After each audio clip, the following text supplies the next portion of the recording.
Okay, hi everyone, it's Jackie from Watercolor Gypsy Art and Wellness, and today I'm going to do two pastel paintings, but not in the same video. I'm going to do this one now, and because I am going to start this with watercolor, go over it with a pastel ground that's homemade, which I'll go over in a second. While that dries, I'm going to be doing this painting. So, you're going to see this painting today, but tomorrow I'm going to release the landscape, or I might release them back to back, depending on how quickly I can edit them out. That one's just, the landscape is just pastel. We're not going to do a watercolor underlayer, even though we can on the sanded paper. Maybe we will do an ink underlayer. I haven't decided yet what we're going to do there, so that's for later. For now, I'm going to focus on this. So in Monet Cafe Art Club, which is Monet Cafe YouTube channel, Susan Jenkins Facebook group, the theme is Under the Sea. So if you join Monet Cafe Facebook group, you get these monthly themes, and everybody gets to share their artwork in the theme. So I decided, since I'm very new to Monet Cafe, that I wanted to do the challenge, and I found this picture on Unsplash by Mohammed, let me pull it up, Mohammed Nasha, which I'm sure I'm mispronouncing, but if you look up, I'll put the link in the description.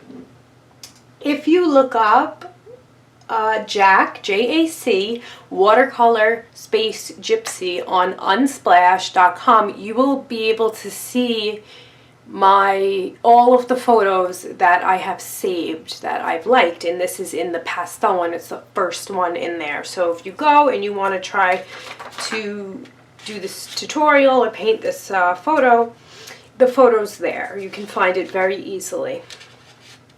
So this is, I don't know if this is a stingray or a manta ray. I think it's a manta ray, and what I did with the photo is I made it more intense. I made it more vivid.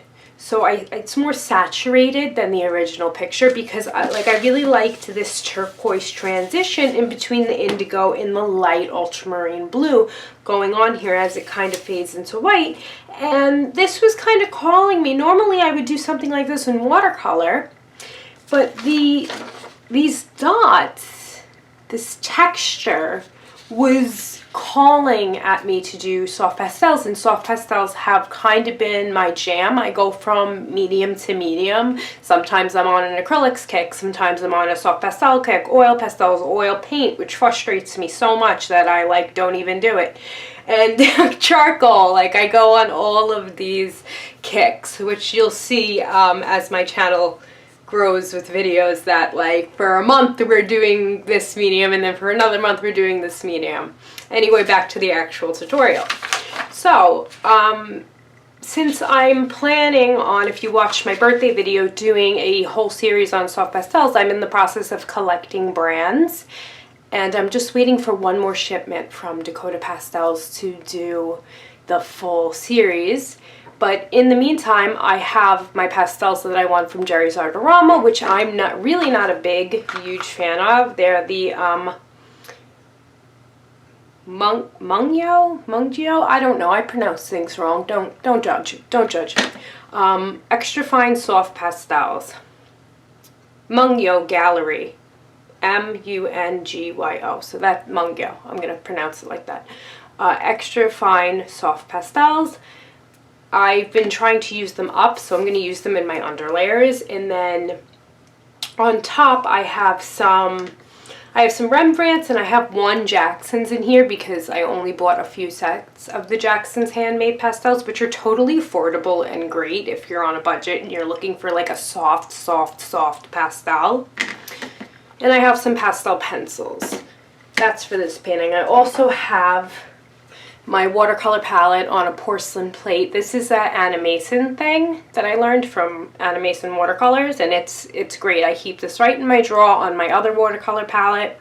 And I have Phthalo blue, cobalt, ultramarine, indigo, Payne's gray, and I'm going to put out a little bit of white gouache. I've had this tube of Da Vinci white gouache for 6 years now, and it's still good. The only thing that sometimes happens is it'll separate from the gum arabic a little bit, and you'll get that little separation, but that's fine. You just put it out on the palette and mix it. What I'm also going to use today, and you'll see colors in here for both the paintings. So this half, including the white, is for, okay, hey, sorry guys, I had a phone call that I needed to take. So I think what I was saying was I was talking about the white gouache. I went over that. I'm going to be using the pan pastels. Now, I didn't release my pan pastel unboxing video. That's going to be released probably, I might release it tonight. I don't know. This is the day after my birthday, if you watched my birthday video. So half of this, these greens are all for the other landscape. These are for this painting. So I have a black, a white, a turquoise, and a phthalo blue. Now, I want to show you something really quick in case you have pan pastels or you're getting pan pastels. Right after I did my unboxing, I dropped 3 of them. And this is why it looks like this. They crumbled.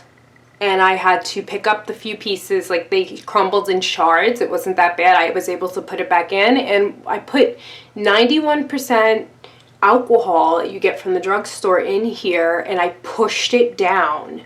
And that's how I got it back to normal. So if your chalk pastel, your pan pastels like ever break, the same thing happened with this one, except it doesn't look as pretty. Ever break, that's how you fix them. You fix them with some alcohol. That was a trick I learned also from another artist. So watercolor, hand pastels, I showed you the pastel pencils. And the few pastels, the few hard pastels we're going to use for the underpainting on top of the watercolor underpainting. I think this is a Rembrandt. I have, yeah, these are Rembrandts. One's ultramarine blue, one's I think a phthalo blue. This is medium phthalo blue, and I have black, indigo, like a phthalo blue, kind of, and white Prismacolor Nupastel.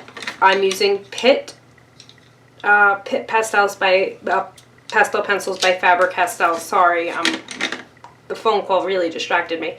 And one handmade soft pastel in cool gray 1 from Jackson's.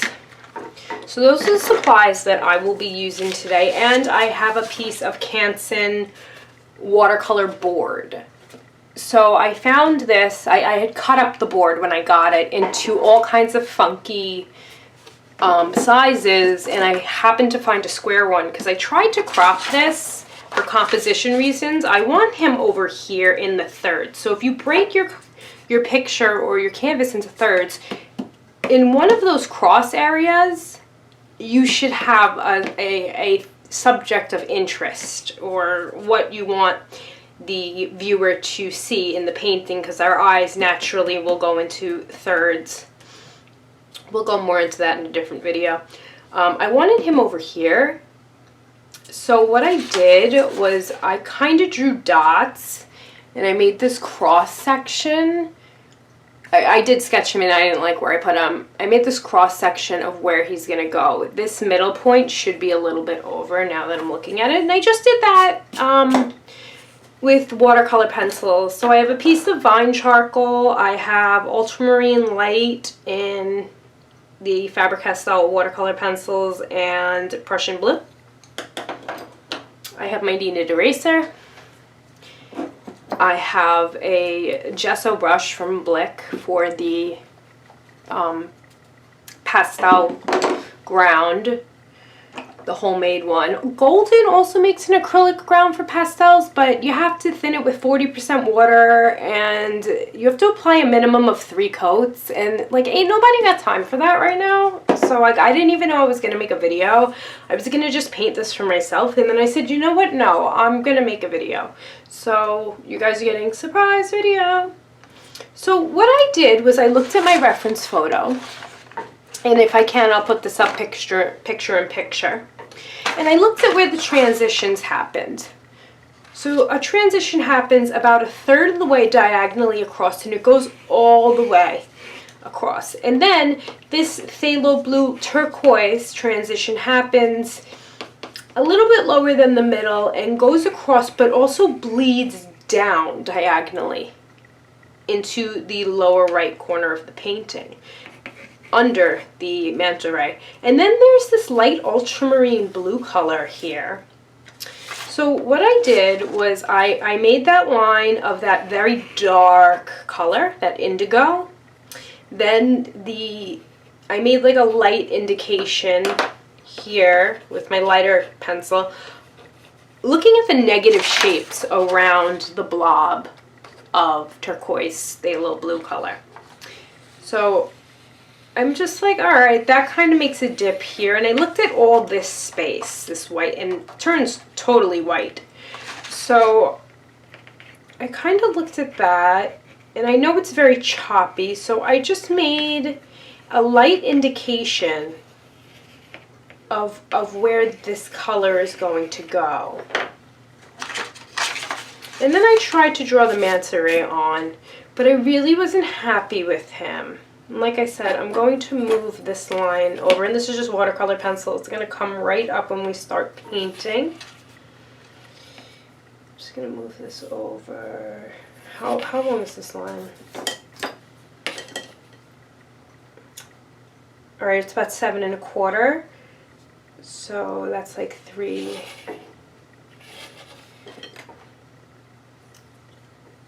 We're gonna go like 3 1/2. About there. So this is just loose. I'm not following this exactly, but I'm gonna do this in charcoal so you guys can see it, but it's gonna wash away when I go over it. So I'm gonna mark where the bottom of his body is. And then I'm gonna make a kind of a light U shape that's curved at the sides for the top of him. And this photo was taken from above. And then you notice that I don't know what they're called, these pointy things sticking out of the front. I don't know if there was eyes. I'm not sure. I'm not really familiar with marine anatomy like that. So I'm an artist. I probably should be, right? We should all be familiar with anatomy. Okay, and then I'm going to take note of again, the negative shape. It goes down and across diagonally, and then it kind of dips on the bottom. So I'm going to do that in my sketch. I'm going to go down, and then I'm going to do it on the other side just so they're even, or kind of even, and I'm going to make a straight line across, a straight sharp line. That could have gone down a little bit. See, the wonderful thing about charcoal is you can just do that, or if you have a kneaded eraser, which I have like a whole bag of kneaded erasers. I constantly buy new ones. We're going to go down to there. I'm bringing him almost to the edge because I really do want him in the third. Then I'm going to go across a certain amount. And then I'm going to just kind of curvy dip down. So drawing is something that just takes some time. So if you feel like you're really, like, look at that. That doesn't look good. If you ever struggle with drawing, just know that it takes time to train your brain. It's a brain training exercise. That's more even and better. And then his tail is pretty long, so I'm just going to indicate it. And he has these marks here. It's lighter on the edges. I can probably go down a little bit with this line. Anyway, this is where he's going to be.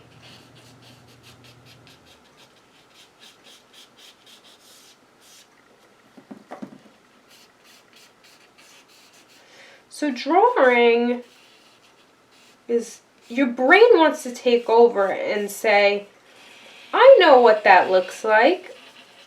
I know how to draw that. And you don't end up drawing what you're actually seeing. You end up getting a wonky drawing, and I'm sure like if you're an artist that's happened to you. So I'm pretty happy with that shape. So what I did was I broke him down into triangles. I saw a triangle here. I saw a triangle here. I saw a triangle here. And then I saw like a square with a curve at the top. And that's kind of how my brain broke it down. I break it down into shapes and negative spaces. Alright, so there's my drawing. I'm just going to go over it a little bit with my hands so it's not totally in the way. And I did, when I started, before I decided to film this, I took this pencil on its side and I lightly filled in where that light ultramarine blue is, because this is just the perfect color for that painting.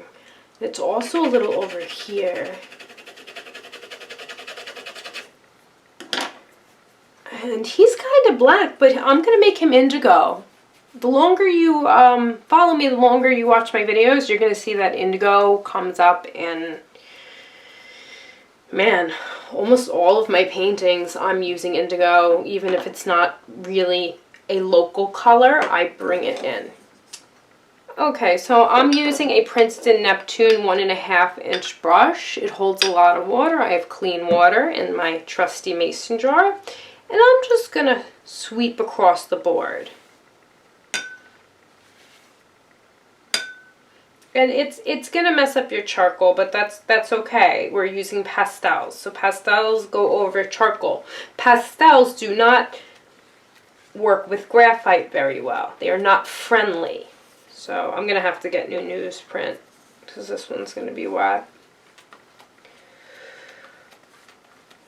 Alright, so I got that down. Now, with my Neptune giant brush that I wet the surface with, I'm going to go into this fresh indigo that I had put down. And you can see how wet my paper is and how fresh that indigo is. Watercolors are different when you take them straight out of the tube. I usually let mine dry, but in this case I didn't have indigo on this palette. And I didn't feel like pulling out my big palette because I have so many things out, guys. Like, it's insane what I have out. I have 2 boxes of pastels. I have one for the landscape set. I have the Diane Townsend Exotics over here. I have Pan Pastel palette. I have my watercolor palette. I have the pictures. I have the blenders. I have this next to me on a table. We didn't need a big watercolor palette. Alright, so I'm not going to worry about it being too dark. What I am going to be interested in is it feathering. So I'm going to go down a little bit, and I'm going to go right under him.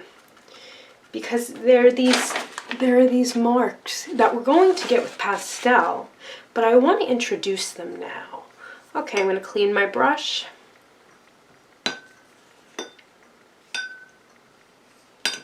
Now watch, I'm not going to remember that there's indigo on this palette. Next time I use it, I'm going to dip into it and be like, what? Why is this so dark? Okay, I'm going to put my white gouache out now. Just put a dot. Just a dot. A lot goes a long way. Just a dot. It's right there. Dot. Okay, now I'm going to go into my phthalo blue, and I'm actually going to switch brushes. I'm going to use my Da Vinci Cosmo Top Spin Cat's Tongue brush. It's not a filbert, it's a cat's tongue. The reason why it's called a cat's tongue is because it has a point. It's not oval, it has a point. So if you see a brush that's called a filbert that has a point, it's a cat's tongue. So here's my phthalo. I'm actually going to take my phthalo and I'm going to mix it with some phthalo green, and I'm going to get phthalo turquoise. not too much green. You don't want too much green. You don't want to make it too dark, but I want some turquoise in here. Now my paper is drying a little, so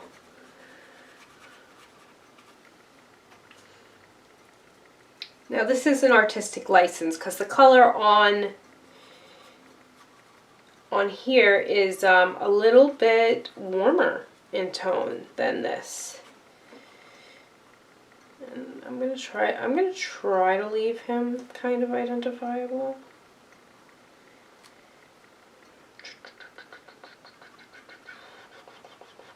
I wonder if this is actually way warmer than I think it is. I'm going into some cobalt blue, and it's actually looking more, sorry guys, my printer just turned on if you're hearing strange noise. It actually resembles the photo a little bit more, so I'm just going to introduce these colors. I'm going to go right under him because I'm going to paint him in a second. Okay, now I'm going to take a lot of water here. You see how I have that little bit of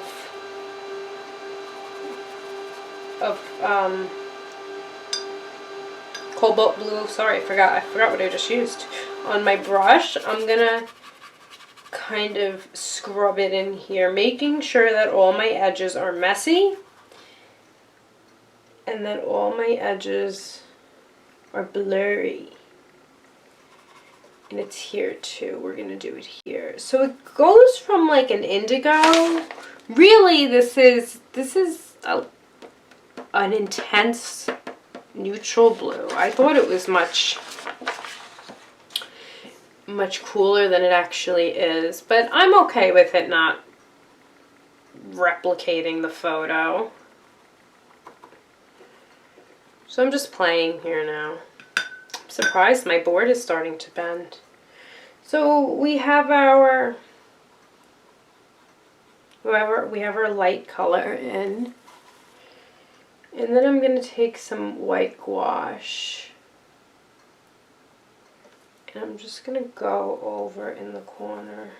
And it does have a little bit of blue in it. And I'm just going to kind of play it in there.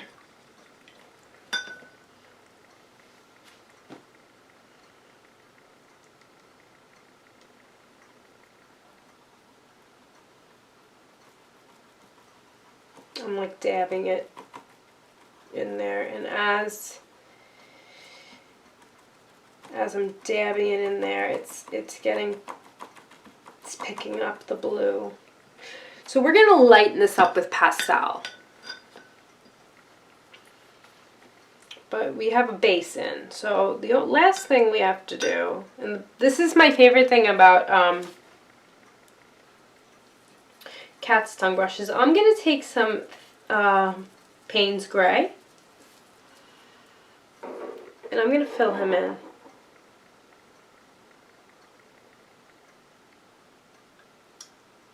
So I can use the point of it, like almost like I would use a round brush in watercolor.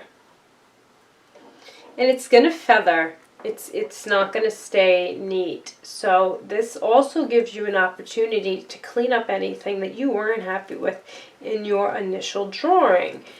Now keep in mind, also pastels are an opaque medium. So if you don't like something, it's really easy to fix.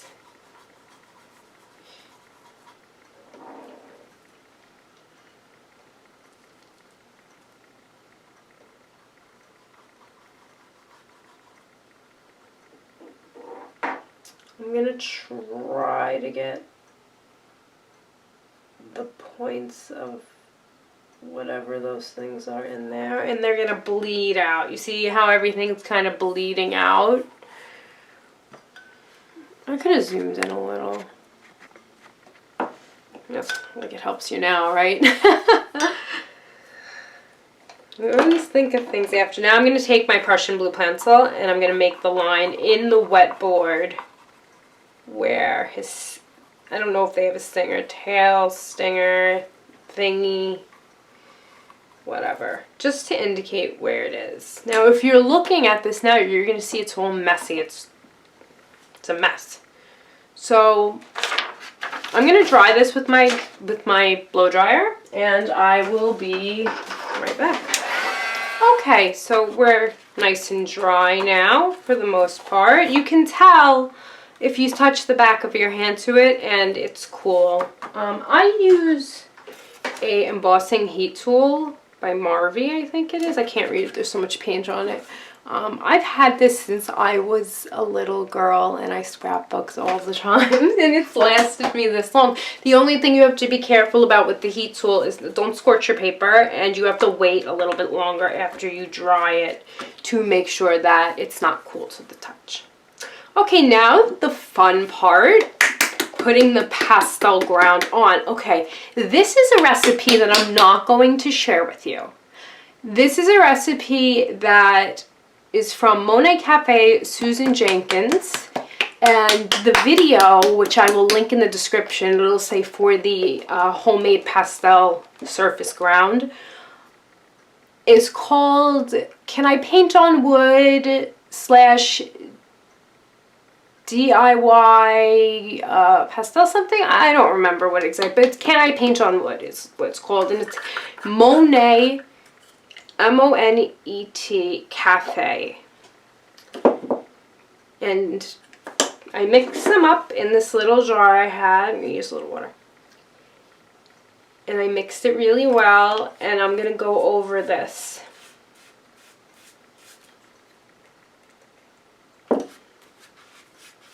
It's clear gesso and marble dust, but I'll tell you, I can tell you that much. But if you want to know the recipe and how to actually make it, go over to Monet Cafe and check out that video.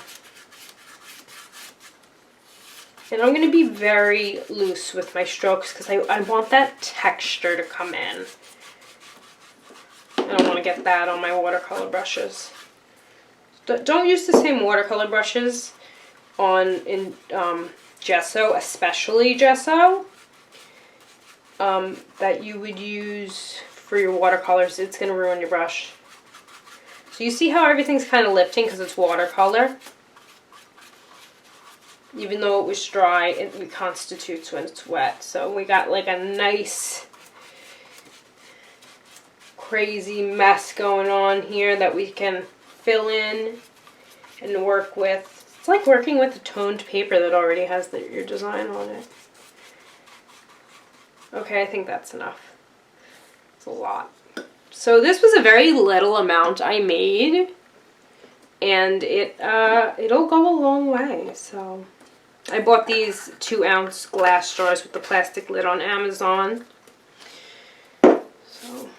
And that's it. So I have to let this dry now. I can use my dryer on it, but with gesso, you kind of want to let it dry. And I've never used marble dust before, so I didn't want to mess with it. So I'm going to give it some time to dry. And if I come back to it and it's still a little wet, then I'll use my heat tool and I'll let you know how that worked out. All right, see you in a bit. Okay, so we're back and this is dry. This is actually the next day. So while this was drying, I started working on this landscape that I mentioned earlier, and this will be the next video, so this will be released tomorrow once it's finished. But it took me a really long time, and I got really into it, and I had gotten very distracted, and my paper got very dirty, and by the time it was time to eat dinner, and after that I was just too tired to come back and finish this. So, you know, for you it goes by in a second, but for me it is the next day. So now that this is dry, I'm just gonna go in with that charcoal again a little bit, and I'm gonna draw the manta ray out again. And even though we have him blocked in with the watercolor, I still like, it's very pointy there, it's pointing down a little bit. I still like to have, I'm actually going to use a pastel pencil in dark blue. I still like to have a idea of the shapes that I'm following.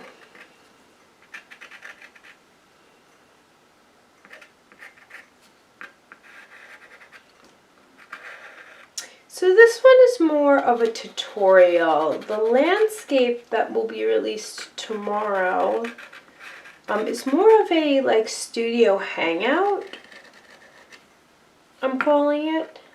Like just a peek inside my studio and my process, how I work.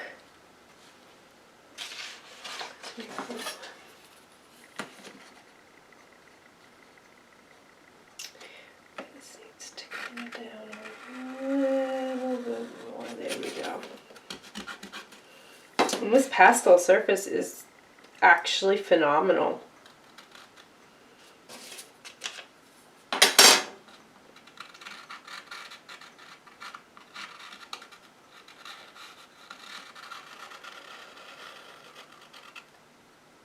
So even though the subject is pretty much black, here I need a little bit of a dark color.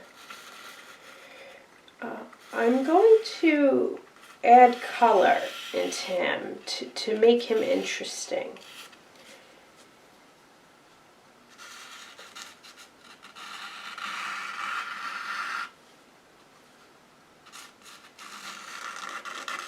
And it doesn't have to be perfect. I'm just a little, you know, I fight with that inner critic and that perfectionism. It's just the mark where the tail is going to go. Okay, so we have our box of our hard and some soft pastels, and I have also some of the Diane Townsend iridescence that I felt would go I have a black mica and a iridescent blue dark that I thought would go really well in here to add some oomph and some interest into the painting. And to the right of me, I have my entire box of Blue Earth pastels. So I'll be picking from those. They're very, very soft, and I have enjoyed using them so far. Okay, so I'm going to come in with my pan pastels. And I'm going to mix an indigo color. So I'm going to take just a little black, and I'm going to just gently bring the black in the upper right corner, just to darken it, nothing crazy.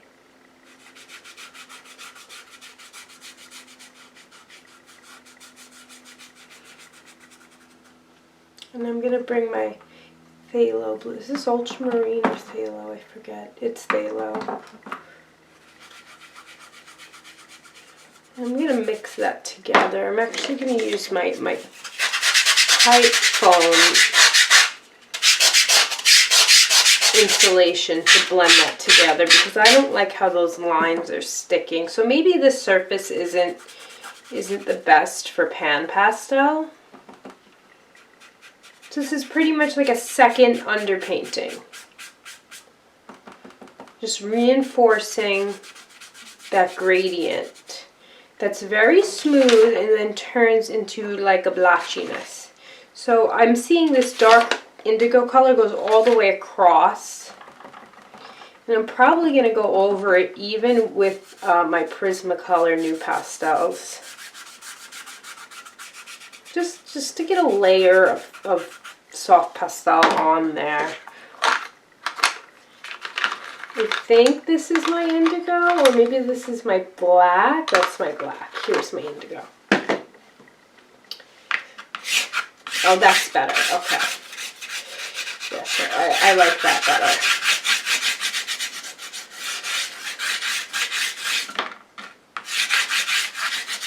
It almost feels like a sanded surface, but it's not. It's not a sanded surface. But it does feel like it. Like you hear that with the pipe insulation. And when I add extra powder, I'm just going to make sure it gets on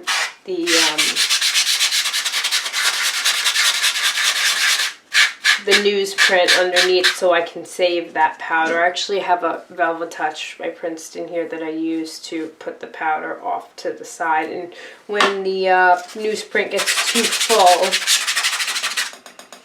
I'm going to add some black in here again because I want this to be much darker, but I don't want it to be completely black.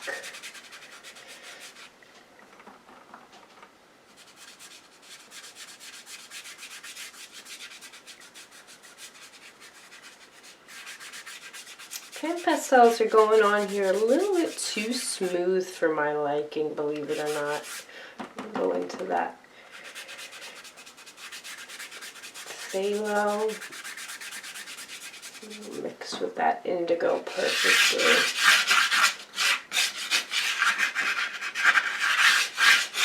And because the pastel makes the perfect marks that are already in the reference photo, I'm gonna probably go over this with a hard pastel at the end, just on its side, very loosely, to allow the pastel to do what the pastels do. Now I'm going to go into my turquoise, which is a lighter color. And you see how it's like kind of blending? I'm actually not the biggest fan of the blend. I wanted it to be a little rougher. But I want to get something down before I go in with my Blue Earth pastels. Just to fill a little bit of the tooth so my Blue Earth pastels, which are very, very soft, don't get completely eaten up. What's going on here? I have this color. I need a turquoise. I want this to be more turquoise. What am I doing? I need to take this off. So one of the things I mentioned yesterday, I don't remember if it was in the beginning of this video or in the landscape video because I'm kind of doing them at the same time, was that the Mungyo Gallery pastels, they, let me do this one. They kind of crumble a lot, and surprisingly on video, they've been cooperating for me, of course, and breaking okay, but then there's some, I think there's one in the landscape that just completely crumbles when I break it, and it goes into all these little pieces, and then I put it in this jar, and that's why we have the newsprint, because we're going to take this little mortar and pestle and we're going to make our own pastels from our pastel dust, so we're not wasting. I don't like to waste. So I'm just using my finger here, going in and bringing some of that blue into that dark black area. Now as I'm looking at the photo, I'm noticing that the blue goes up a little bit higher and into that than I originally thought. I'm being very messy with my blends. I want my pastel marks to show through. And guys, I'm telling you, this is the last time I'm working flat. For videos. I actually ordered a French easel. If you don't know what a French easel is, it's a type of easel that has a drawer in it. And it's portable. It's for in plein air, mostly.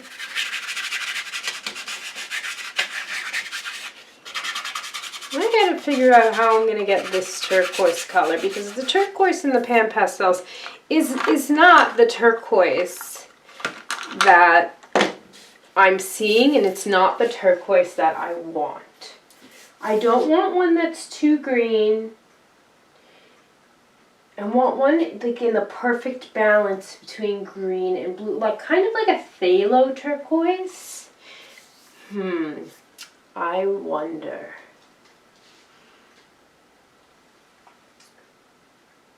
So I'm going to take a risk here. And I'm going to put down a little bit of this green. This turquoisey green color. And then I'm going to go over it with the Phthalo Prussian blue color. And I'm going to hope that I get what I'm going for. Maybe I'll use this one too. This looks like it would go together nicely. So, Phthalo turquoise is my favorite color.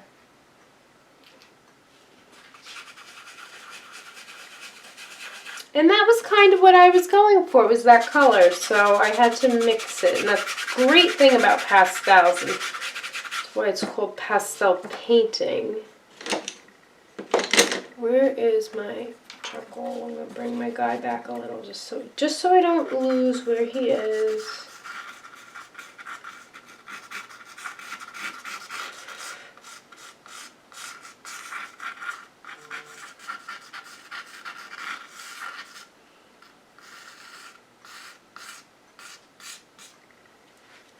Okay.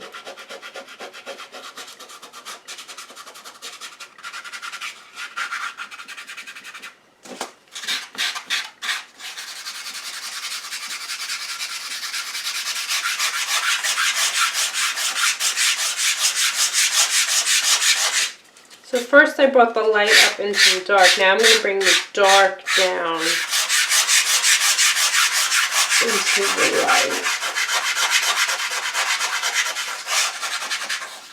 Now that I have that little turquoise underlayer that I want, the blues that I put on top are going to be a little nicer. Oh, I just blew my dust. All right, it is time to clean the paper.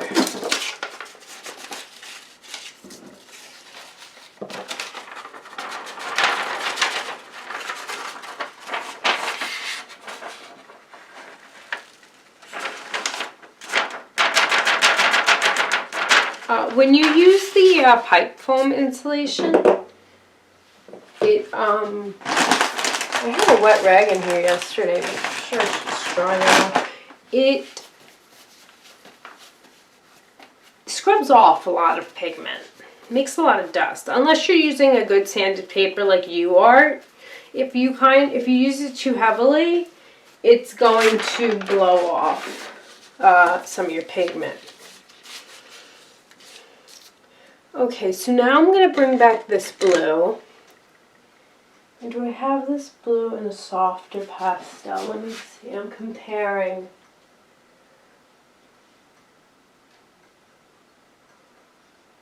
And I do not see this blue. I think the closest thing I have to it would be a cerulean 1A. But even then, I think that's a little dark. Alright, so you know what I'm going to do? I'm going to go in with my light gray.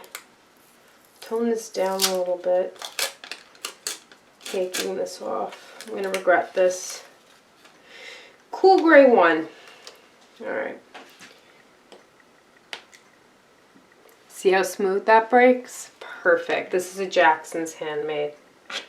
And I'm going to start just lightly putting this gray down, especially where the white is. I'm going to put the gray down a lot. And I'm using a pretty light touch. Really, I want to flatten out one of these sides. I prefer, I've discovered square pastels in my pastel journey recently. So I'm going to bring this in.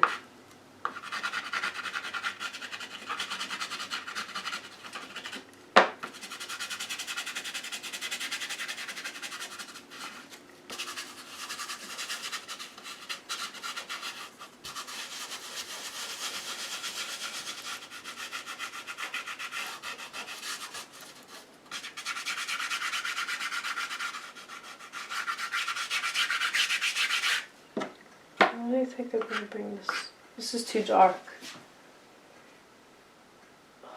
You gotta be careful with these Blue Earth pastels, guys. They're so soft they crumble. Like even taking them out of the foam, they crumble. I'm like very concerned about if I have to put them in a box ever. So what I'm gonna do is I'm gonna put my pastel, see how it crumbles? I'm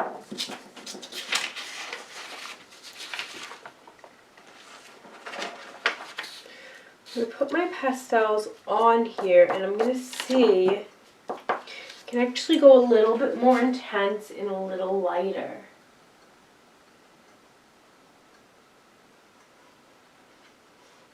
So I'm gonna stay in the A range because the A is the intense. Let me bring this over. No, see, when I look at this, I keep wanting to go for this one that is a little dark. So I am gonna go for this one. I'm gonna do it, and I'm just very lightly moving in. Now here's where I'm gonna kind of not blend as much.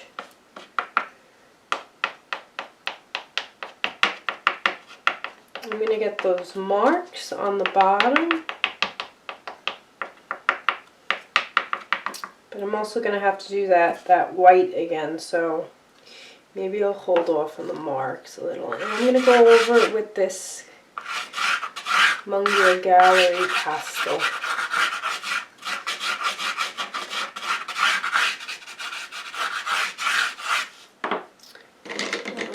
Where is my indigo? Oh, I have this light ultramarine blue, which is going to go here. So before I even touch the manta ray, I'm getting my background solidly in there. And I'm going to bring this up into it. And as I bring this up in this scumbling motion that I'm using, it's going to blend with the colors. So this is actually a little more blue.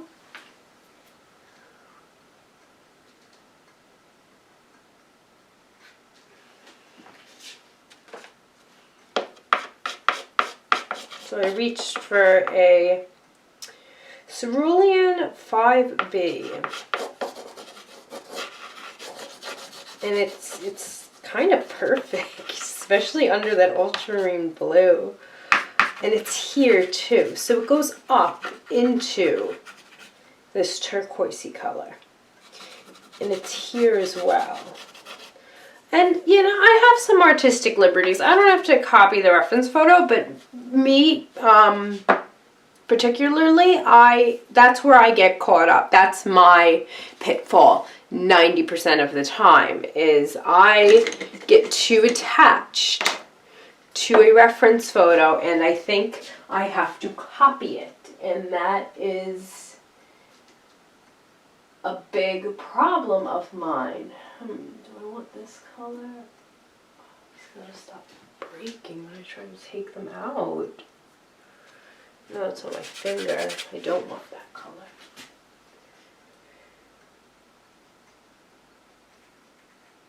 I'm gonna take the dullest and darkest cerulean. And it's, see, that isn't even dark enough for indigo.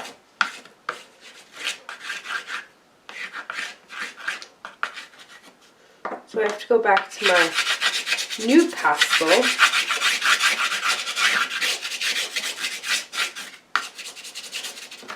Where's my black? And just lightly go over. And I'm just layering for color now. And I'm letting them blend organically.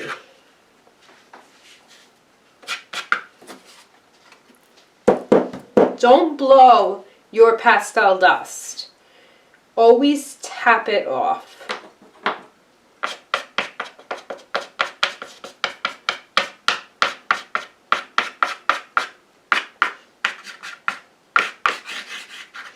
It's kind of hard to avoid the manta ray. But I do want that intense color up here. So I'm going to add some of this color, this light cerulean, I'm going to put this over it so I get it a little more saturated. I really don't have this color. This nice saturated phthalo blue. And I wish I did. I wonder. I'm going to check and see if I have really what I want or what I'm looking for. So something about the Blue Earth pastels is they do crumble really easily, and it's very upsetting because they're already like half stick size. And I feel like just by taking them out of the foam, I'm ruining them.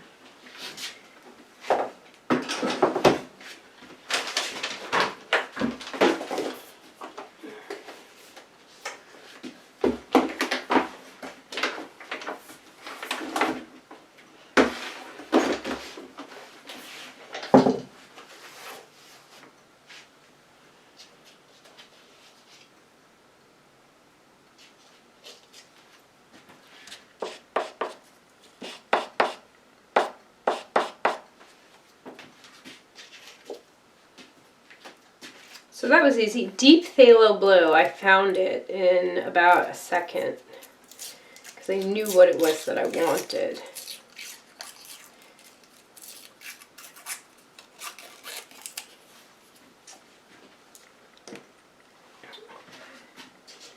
Put this back. Where's the other one I just took out? All right.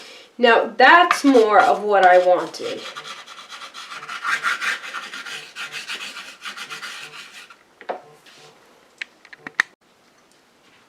Okay, sorry guys. After I found the perfect pastel, I got a phone call and I had to take it. I think this happened in the beginning of this video too. All right, so I'm happy with what's going on with this background now.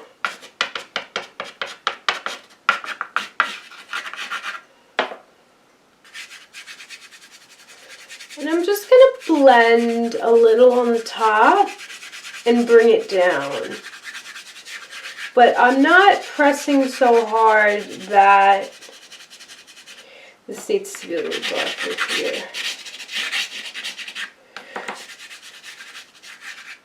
That I'm losing my pastel marks, that beautiful thing we love about pastels.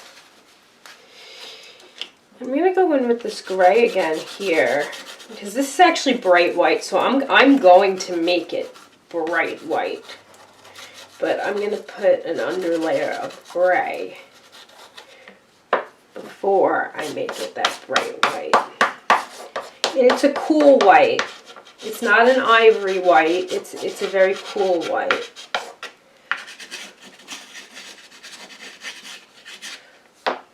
Okay. So now that I got my colors down on the background, and I'm very happy with them. I'm actually going to make this really dark. See, I keep saying I'm happy with it, and then I keep working because I'm having so much fun.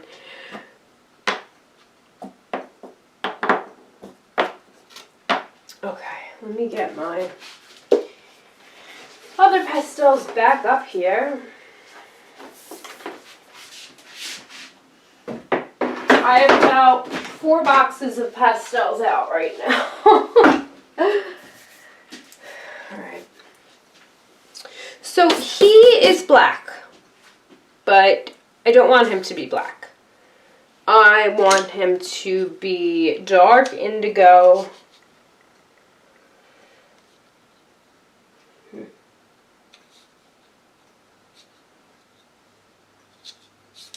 I think this is a Payne's gray. So again, adding, taking away, adding, taking away. That's 90% of the art process. I'm going to try not to lean on my work, but I know I'm going to go over that spot anyway.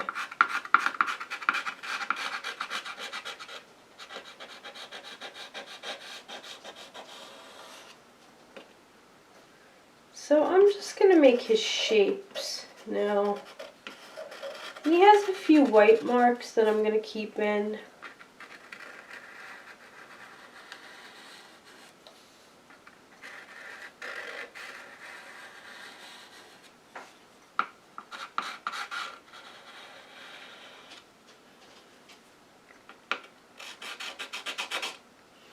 I'd have to, I haven't, these are new, so I haven't sharpened them with my knife yet. Usually I sharpen my pastel pencils with a knife.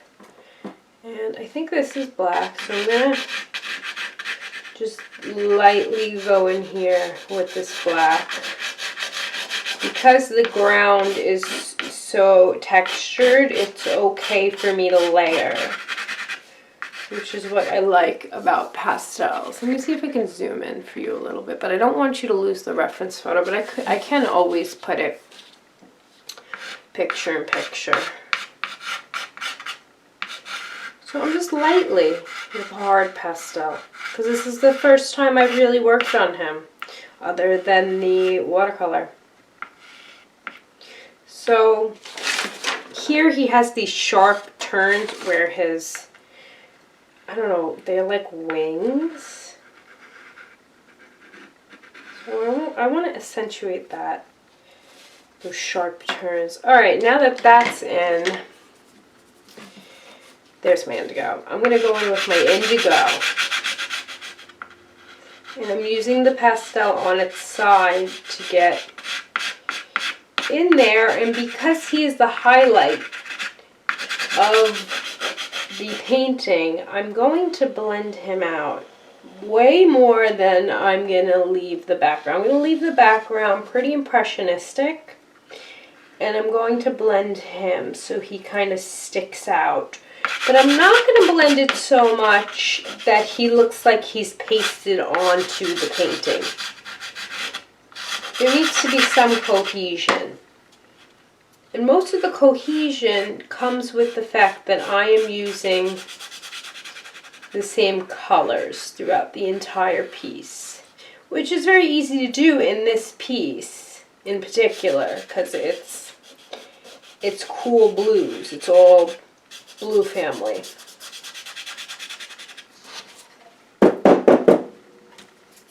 Let me wash my hands. These blues are getting all over me. I'm actually going to add some black mica to him. So what I'm paying attention to now are these lighter shades. So there's a V here, there's a bluish gray here, there's a bigger bluish gray there, there's a white outline around his, I don't know if there's eyes or like they look like horns to me, and this looks like wings. I don't know the anatomy of a manta ray. Excuse me. So, and then the white. So now that I got him a little blocked in, I'm actually going to come back in with a pastel pencil. And I'm having a hard time seeing what colors are what here.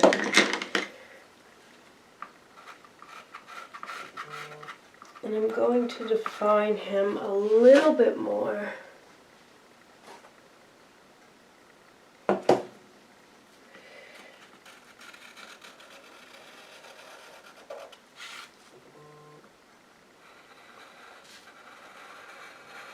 Am I in the frame? No, I'm not in the frame. Of course I'm not in the frame. I always forget when I zoom in to check.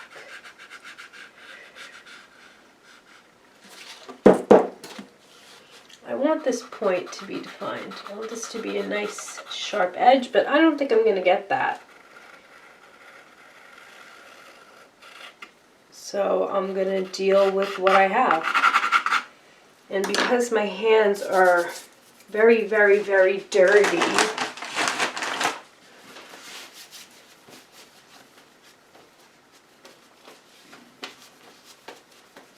keep getting white in him, which I do not want.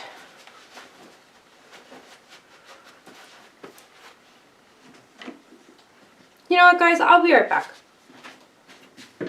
Okay, I just got myself a wet washcloth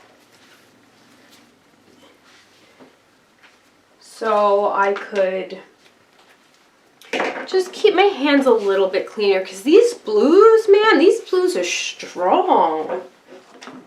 Okay. Now let's get back to filling him in. I'm going to cover this just a little.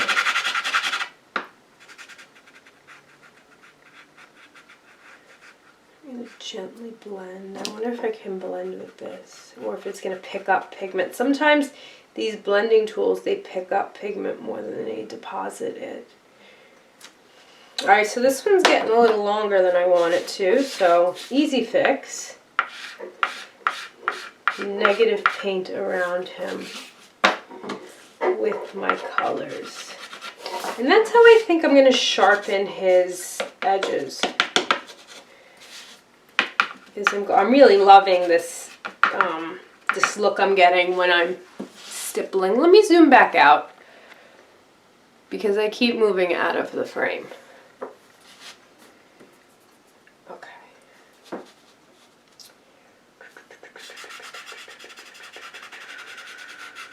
He is very smooth.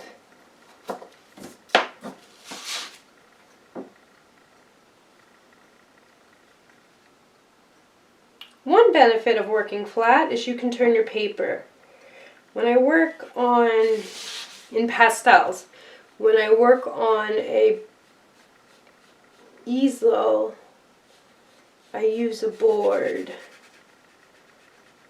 like a foam board. See, I just picked up so much, look how much pigment I picked up.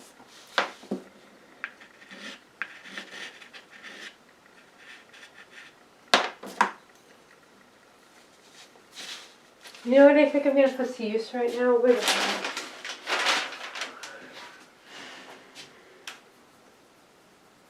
I had one of those arm rests that you put over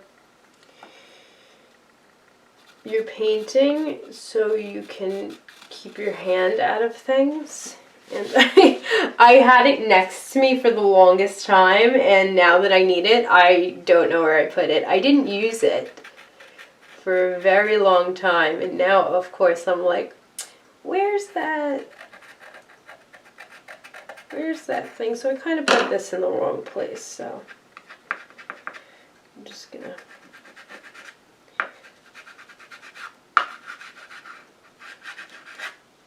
working in pastels so great. Look at that, it's gone. You can always fix things in pastels. Well, soft pastels. Oil pastels, sometimes you can't.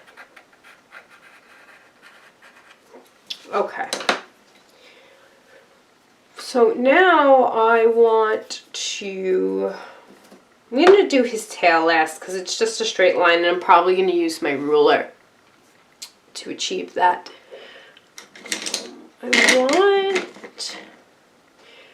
took out a gray from my Prismacolor set, but I don't want that gray. I also don't want to use too soft of a pastel. I can't see what colors these are anymore.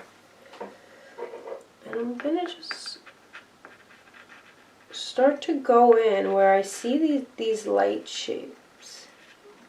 And I'm going to blend them out. But they're pretty blue.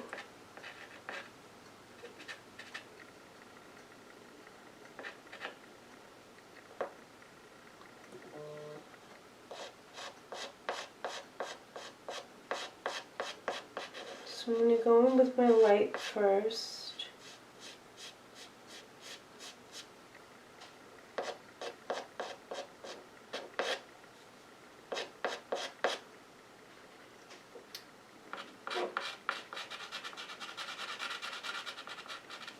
So he has a lot of white on this side.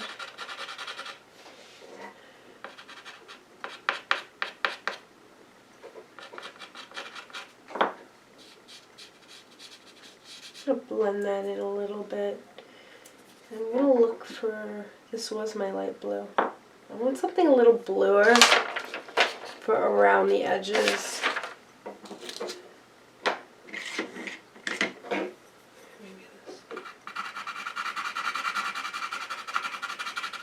Perfect.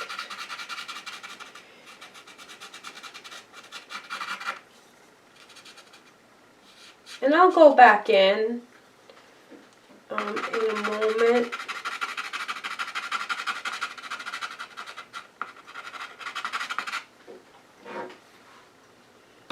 And lighten them up. Probably at the end of the painting, I'll lighten them up as much as I can. So here's this V shape.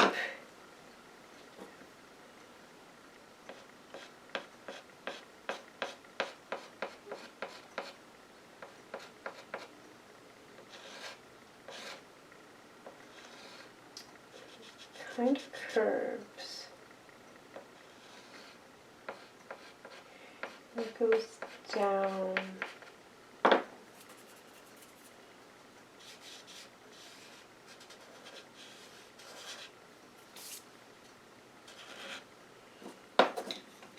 And again, I'm going to go in with that pastel pencil.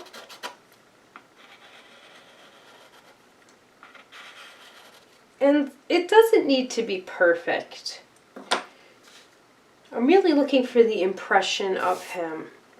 But I do want him to be more well blended than the background. The background, I'm going for impressionism. The Manta Ray, I'm not going for realism, I'm going for a more, oh my god, I wonder how the back looks. You guys see that? I'm gonna have to clean that off.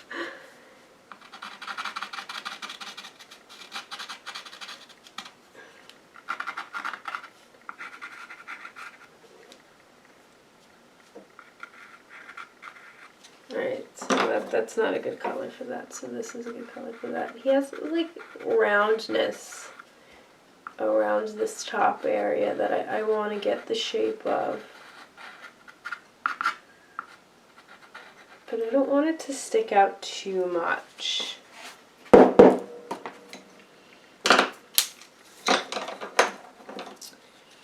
Alright, we're going in with the Blue Earth Pastels.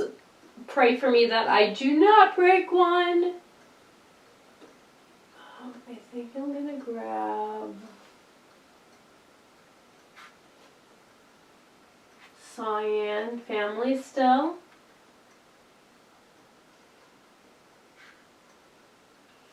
I grabbed an A intensity and a C intensity, which is the farther down the alphabet you get with Blue Earth Pastels, the less intense the colors are.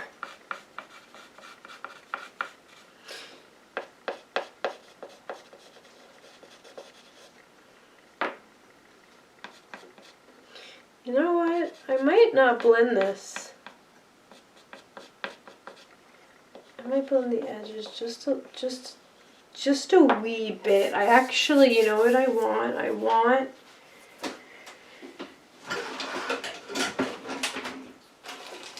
one of these Q-tips. So I have these. Just to get the edges a little bit. And he has some white lines around him that I want to capture.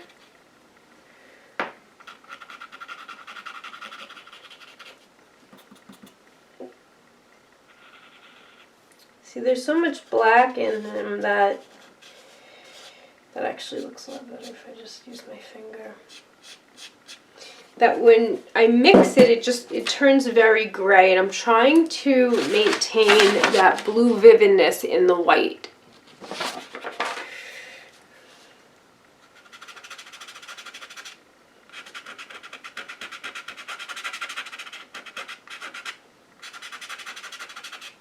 Where's my indigo? So I actually made the V's a little too big, but that's okay. Just go around them a little. Remember, there's no mistakes in pastel. There's just adding and taking away. I feel like this is a lot darker than I'm making it this V shape.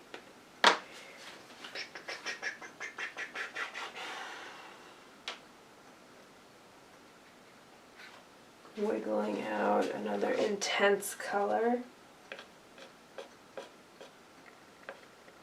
I'm going to use the corner. I'm going to try to use the corner of the pastel. Since they're Nupastels, you got to learn how to use them. You got to get comfortable with at what point in the painting do you bring in the softest pastels you have.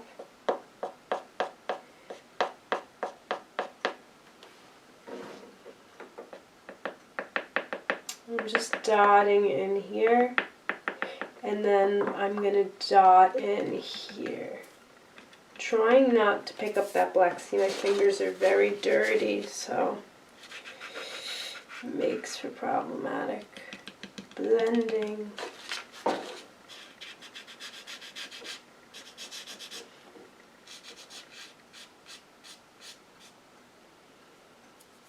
So there is a dark line here on the edge. There is, ooh, I just blew. I shouldn't have blown on them. There's a dark line there. There's also a thin dark line here.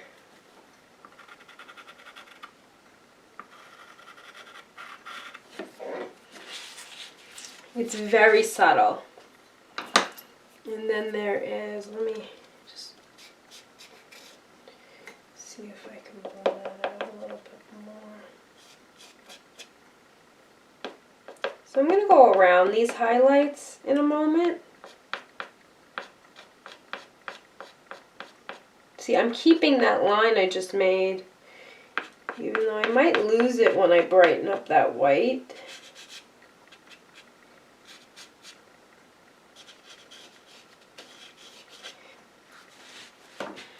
So I'm going to shape these by going around them.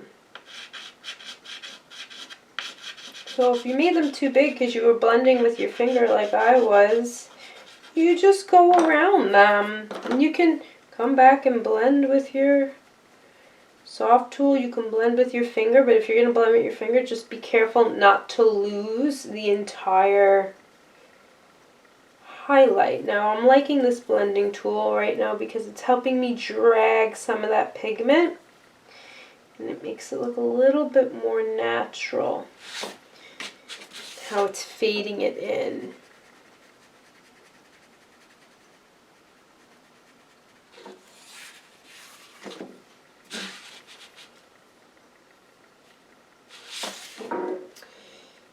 Nope.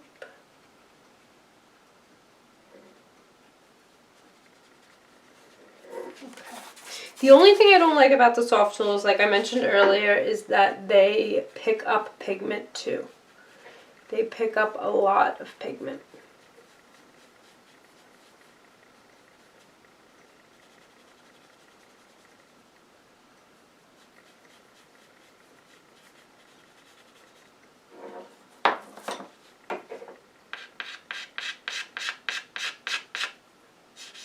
This is a bigger area, so I can go over it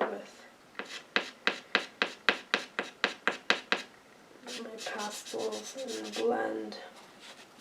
Because I am going to do an outline around him again anyway. And I like how he kind of looks like, now I'm going to go in with some pastels and I'm not going to blend. Because he's pretty blendy. I'm going to give him some texture, and how I'm going to do that is dab, dab, dab, dab. Dab, dab, dab, dab. I'm not a primarily pastel artist. So if this is new for you, if this is a new medium, guess what? It's a new primary medium for me too. I do things in mixed media. I usually use soft pastels at the end of my portrait paintings after I do them in acrylic or watercolor to bring some pop and extra highlight and extra oomph to my paintings. I've never really just done primarily pastel work.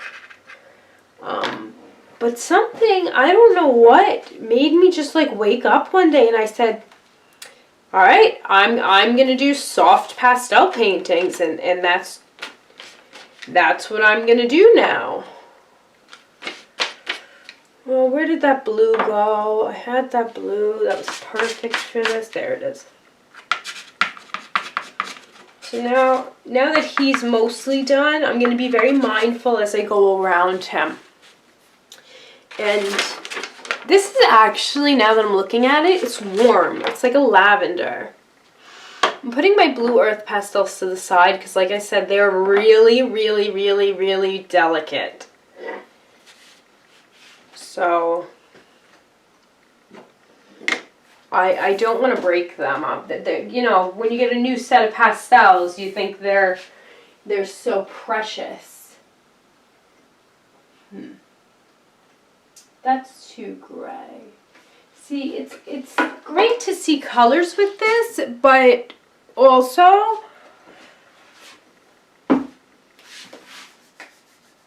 with the blue section, at least I'm noticing, like there's a very green turquoise, there's an earth green, there's a like neutral, bright green set, and then there is cerulean, violet, and in between that is like the ultramarine family, which is just blue because it's labeled B.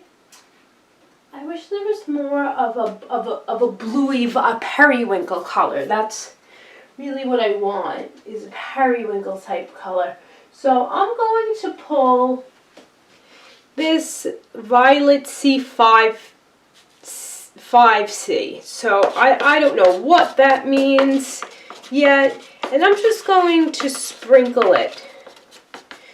I'm just going to sprinkle it in to warm this up. Just a little bit. And I'm going to sprinkle it over here too. Because I feel like this blue is, this white blue is warm. And that's just what I'm seeing with my eyes, is that it's a warmer type of blue.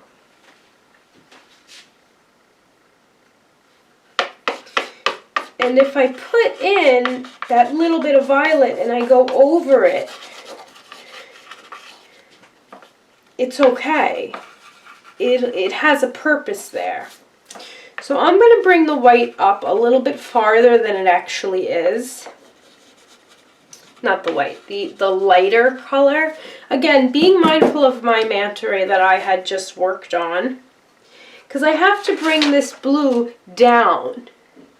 And the way I'm going to do that is by stippling. I'm just going to take it, and what I'm doing is I'm twisting.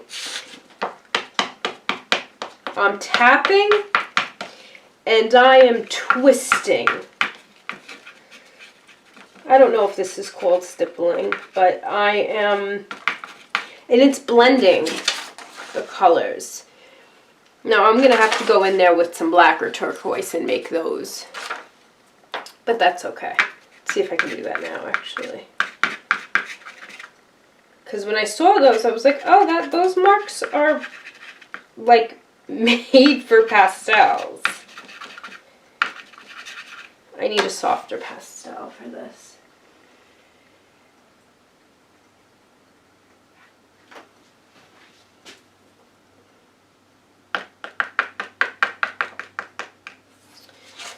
I'm just tapping it and it's coming off. Maybe because they're new.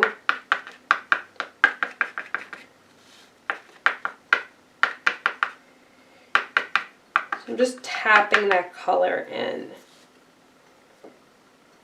I'm going to bring, where's that blue I just had here? Back, and I'm going to tap it around it. Bring, is this the color? I always miss the color. So now I'm stippling. I'm blending by layering and stippling, and I'm very surprised, I have to say, at how many layers this homemade pastel ground has taken from me. So thank you, Susan, for sharing your recipe. Again, if you want to know what that recipe is, I'll put the video in the description so you guys can make it. But I'm not giving away her recipe. It's not my place to do so. Okay, so now that I'm pretty happy with this background, let me see if this is white. I don't know what color this is. It's so dirty. I think it is white. Yes.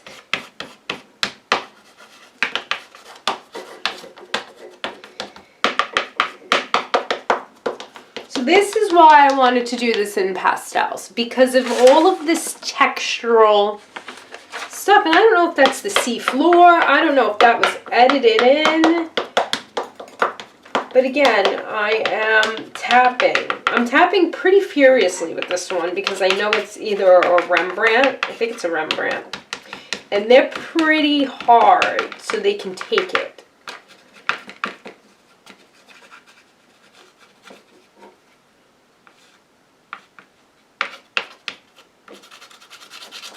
And I'm going to rub here because this is really light and I'm afraid to blend with my fingers because I want that contrast of that smoothness with that texture.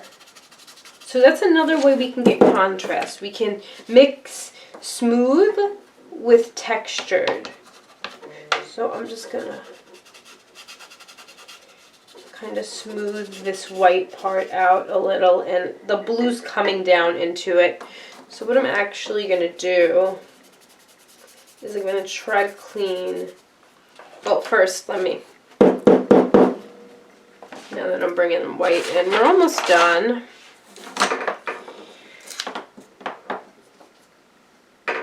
And even though the Blue Earth pastels are very, very, very soft and fragile, I like them. I really am enjoying them. I don't have to put a lot of color down, even though they're small sticks. I really thought that I was going to be losing. My phone is just going off the hook today. Once I turn the camera on, I tell you, the phone just never stops ringing. Oh, that's not my painting. Okay, that's the picture. Okay. So I'm just comparing now. All this blue here in the white, that's from my fingers. So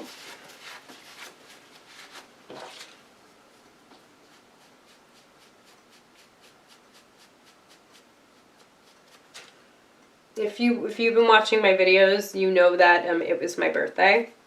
So that's part of the reason why my phone is blowing up, because people were asking me what I wanted for my birthday, and I said to them, order me stuff from Dakota Pastels. Give me gift certificates so I can get a very specific set that I'm not going to reveal yet.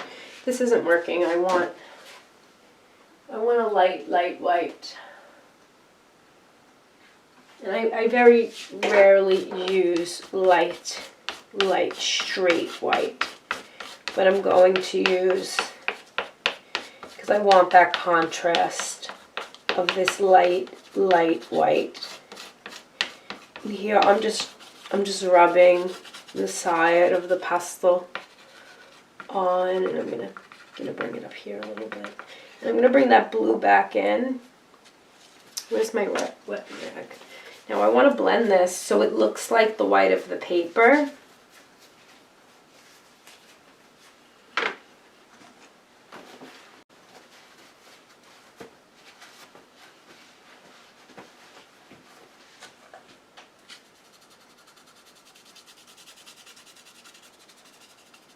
And because of the layers and everything under it, I don't think I'm gonna get what I want completely.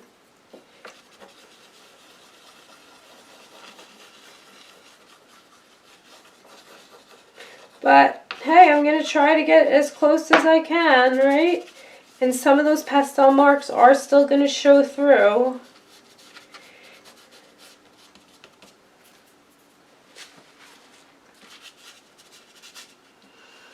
Okay, so I'm pretty happy about that. See, like we kind of cut the picture off here because I brought him over a third. The titanium white in their set is not as soft as the rest of the colors. So I wonder if just the pigment titanium white is not as soft, but it was very easy to work with. So now I'm going to bring in this blue dust. Now I have to remember what color. It's this color.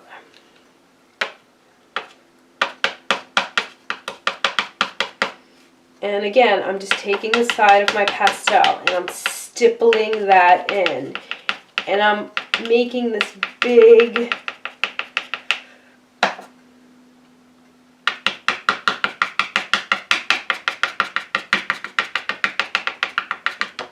inconsistent. It's a little more blue here, so I'm going to bring that in. And I almost said I'm seeing a gray, but I'm not seeing a gray. I'm seeing my fingerprints on the reference photo. I did have it up on my my screen on my computer, but I totally forgot. Isn't it great when you're painting and you just get lost in your process? So what you're seeing here in these paintings is really, you're really seeing into my process. Okay, so now that I pulled it up on the screen, I noticed that this blue comes up a little higher. And what I also noticed there was that, oh, the white came up. Black it's also kind of stippled in there. So you can see the black. So the stippling messiness is consistent in the painting. So let me switch to indigo now because it's turning into indigo.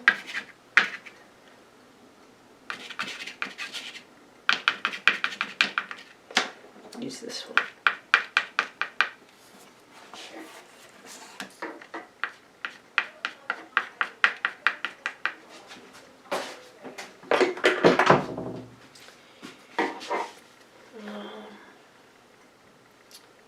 Okay.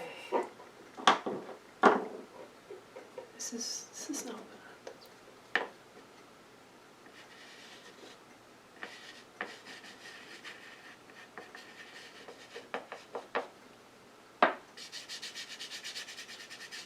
I just wanted to lighten that area up a little bit. I'm going to have to go back over it with my stippling.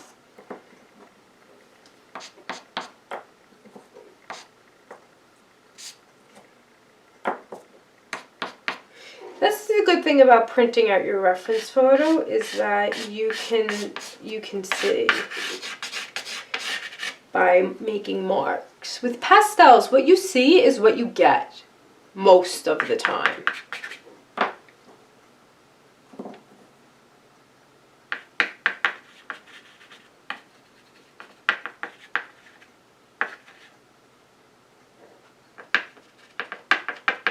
So you see how I'm just using the side of my pastel and I'm tapping, I'm dotting. This has a nice flat side now, so I can tap and dot. That's not the color I want. Tap and dot this in. And I'm just going to go back and forth with this tapping and dotting and stippling until I'm happy with the painting.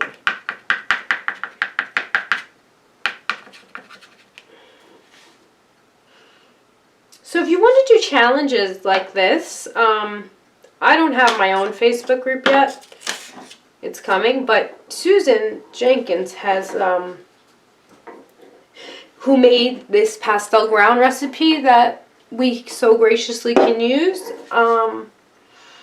has a Facebook page called Monet Cafe. And if you become a subscriber for her, she also has a Patreon, which has some amazing stuff. You can get involved with these challenges.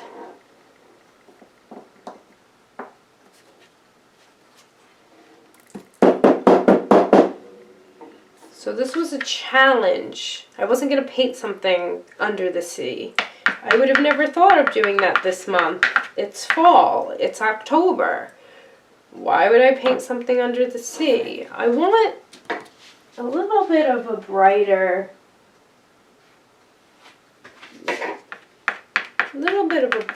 blue stippling.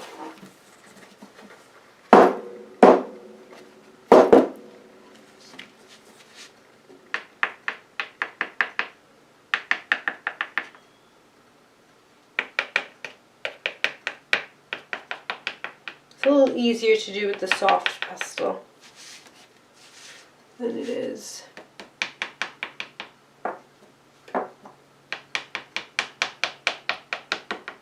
So I'm literally just, that's what that sound, I'm just tapping. Just tapping it in. Okay, I'm pretty happy with that. Maybe I'll just add a little bit more under here. And then I'm going to fix him up with some pastel pencils, do his tail, and sign it, and we're going to call this done.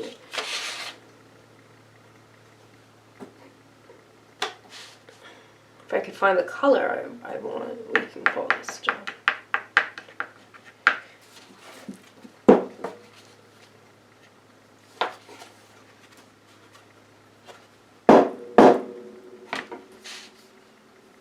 I want a little bit more nice blue in here, very, very gently. And that gray. I think this is gray. This is the Jackson's gray, yes. A little bit more gray.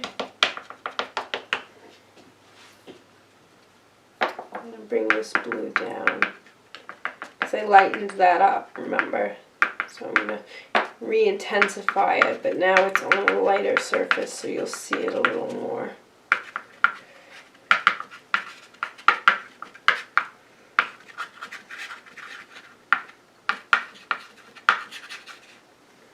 Okay.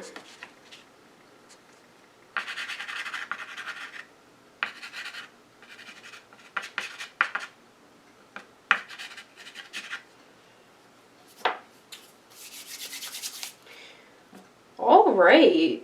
So before I forget what families my blue pastel is going, because I'm really trying to keep track of what they are until I get used to them more. Okay.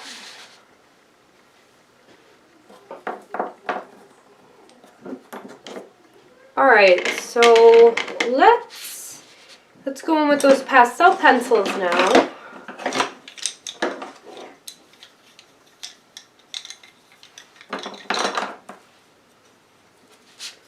So I'm just gonna, and pastel pencils will also blend a little bit.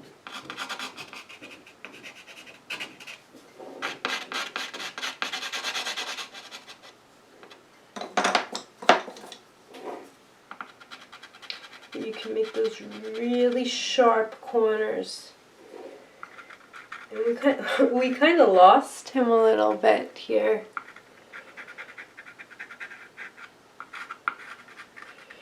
He had a curve in his face, but that's okay.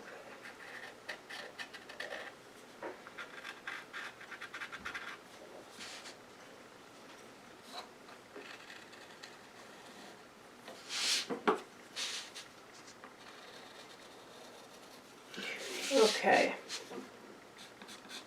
so I'm going to do something I wouldn't normally do with a pastel pencil. Normally I sharpen them by hand with my X-Acto knife. I'm going to take one of those comb sharpeners that, I'm going to do it very gently. It makes a really fine point, and there is a reason why I'm going to do this. I don't think this is the sharpener I want. Oh no, it's this one. Yeah, this is the same sharpener. Okay. I'm going to be very careful as I sharpen.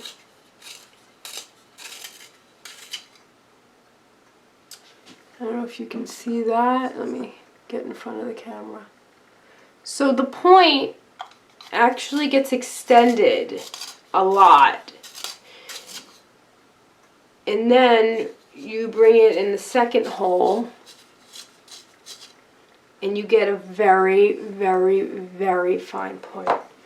So what I'm going to do here now is So I'm going to actually take my ruler very gently so I don't mess up my pastel drawing. And I'm going to just make his tail.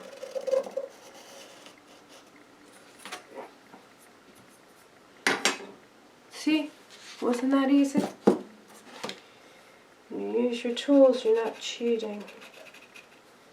It's not exactly where I wanted it. I could have brought it over a little more, but that is okay with me. Little imperfections are okay. Okay, now I'm just going to come in with this lighter blue. And I'm going to give a little definition to what's going on up here. Now that I have this point, I can really go in and make those horn-like protrusions. And let me go this way, there's white. There is a white outline here. Right in front of the protrusions. I actually made that a little too big on the right side, so I'm just going to go over it. So it's nice and little. And I'm going to check any other place I think there is white. But what I am noticing about him is that he has a little bit of a blue glow. And I don't know if this blue is going to not work with the background. But, and then on the bottom he has a white glow. He might be white underneath. So we're seeing a little bit of that.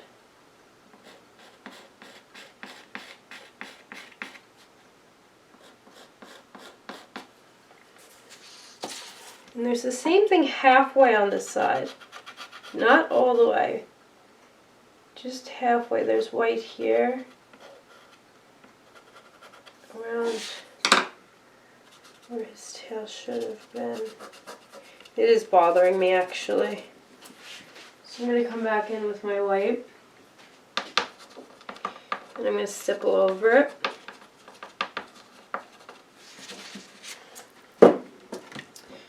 And go back in with my intense blue. Going to stipple over it. And then I'm going to try again.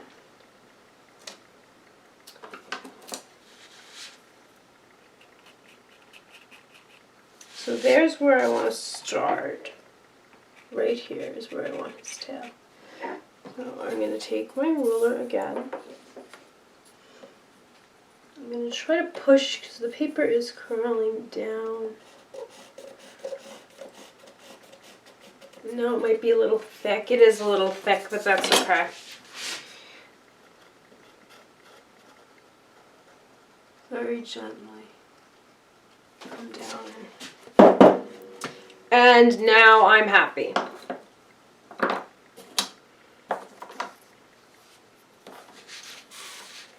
With the tail. I'm still just messing around here. Working on his edges a little. With the pastel pencil. It's easy to get bogged down with detail. I just don't want any like white marks on him. Where's my indigo? Is this indigo? I'm pretty sure I had an indigo. This is green. I want... Oh, here's my my Payne's Gray was what I was using as my indigo. And I'm just gonna... And you'll see this in... It's kind of hard to see pastel paintings on camera. Because you can't really see all this texture unless it's like a fully impressionistic style painting. So I'm going to gently go in with some white here. Just to like brighten these areas up. Just a smidge.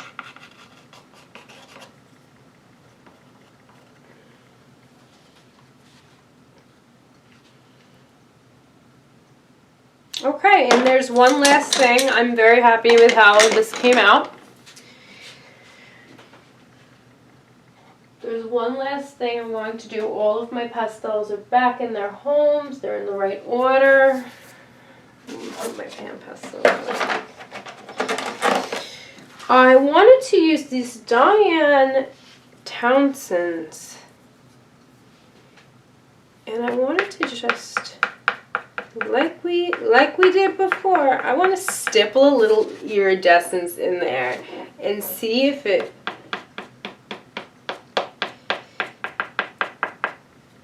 ooh, these are weird to work with. Oh, I want to push it out because we didn't do the review yet, so I don't want to take the label off. The label is staying on for you guys.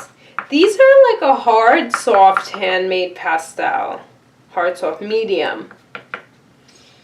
So I added a little bit of the iridescence.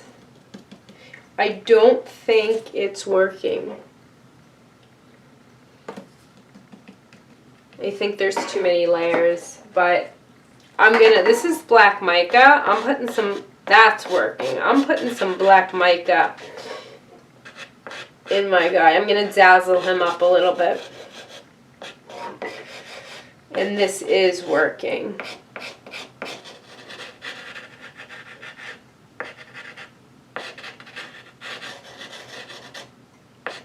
It's darkening him a bit, but he is the darkest thing in the painting other than this top corner.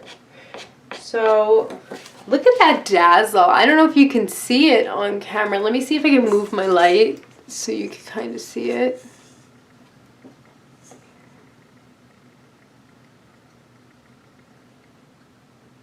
I don't know if you can see it or not. So what it is it's a black mica pastel. And this is, I might do this today, so you might see this Diane Townsend Exotics review come up very soon.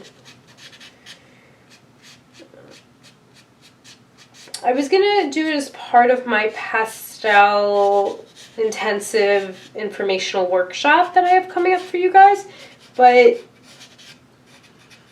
these are exotics and they're in a family of their own. I wish there was an indigo mica. That would have worked perfect for me. Okay. I just want this to be a little brighter because I keep putting my hand in it so it's darkening.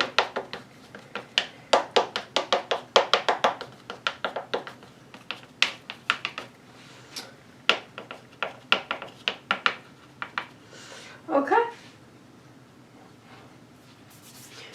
Hey everyone, so actually this is like a day later. I decided, so I'm going to stick this in the middle, and then what you see after this, you'll see the ending of the first video I did. So this is a second video I'm just adding into this, and the reason why I'm adding it is because after a day I looked at it and I was unhappy with the extreme highlights that he had, and there's a lot more dimension in him. There's a lot more blue, there's a lot more gray. So I just have a few pastels here. I have that black mica pastel, I have a indigo blue earth pastel, I have a grayish blue earth pastel, and a value of 3, which is on the lighter scale. It's a high key color, and I have a cerulean darker blue. Along with that, I also have 3 pastel pencils. I have a lighter blue, which looks kind of like a light ultramarine. I think this is a Payne's gray and a black. So after working on him for a while, sometimes we step away from a painting and we see things that we don't like, and we come back. So I'm coming back in and I'm going to just reform these highlights just a little bit, so they're not as extreme, and he does have more dimension than I gave him. So I wanted to give you the full tutorial, and I didn't know if I was going to release this video after I released it because it was uploaded, it was ready to go. Now I have to re-upload it, which took forever because it's a very large file. He has some blue here. So I'm going to add that grayish blue in very gently into the white, and then I'm going to bring black in that. And this is a little high up, but it's okay, we're going to keep it there. So I'm using the corner of the Blue Earth Pastel, and like I had mentioned earlier in the video about 865 times, they're very soft. So I'm going to add some blue here on the edges of him because he has a little bit of dimension there that I didn't see until after. And it is kind of stipply like the background, but I'm probably going to blend it a little bit more. And I'm going to be very careful not to get stuff on the background. He also has these, let me blend this in. He also has these white specks on him that I kind of neglected to see.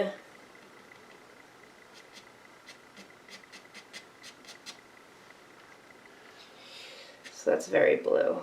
So I'm going to go back in, I'm going to cool this down. Then I'm going to darken it up again. And of course, once we go in with that black mica pastel, this is a piece that broke off when I took my pastel out that I'm trying to save. And it actually is working really good.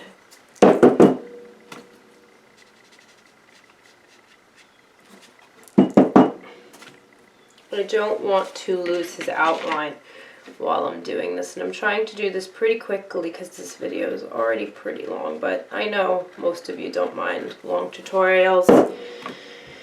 Alright, let me add some of that blue back in here so it's a little darker, and then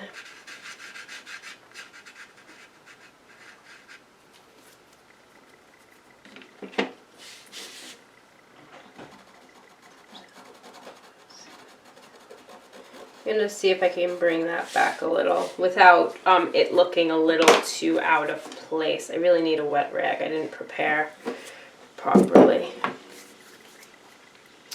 Okay. So I'm going to bring the soft mica in. No, I'm not going to bring the soft mica in. I'm going to bring the indigo in here. And you see how it's crumbling because it's a piece. And I love how it's not catching on the white that I already have underneath. So I'm going to bring that in, and I'm just going to go over this and blend. And again, we're going to bring that black mica in, and that black mica is very black. Just to tone that down, because it was too extreme. And then I'm going to bring it back. Same thing here. I'm going to go over it, and then I'm going to bring it back. And here he has this blue.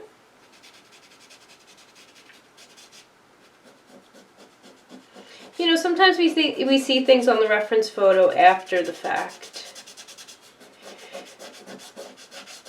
So I'm really blending this out. And I'm going to bring this down and actually redo it. So I'm going to cover that with that nice sparkly mica. He has sparkles because, you know, I said so. So there's still that impression of it there. But I'm going to go in with this grayish, which it is a more intense blue, but I'm just going to go in with this grayish real quick to bring it back where I want it to be. And then I'm going to go back in with the intense blue. So that's where I want it to be. Where's my white pencil? Did I not grab a white pencil? I might have not grabbed my white pencil.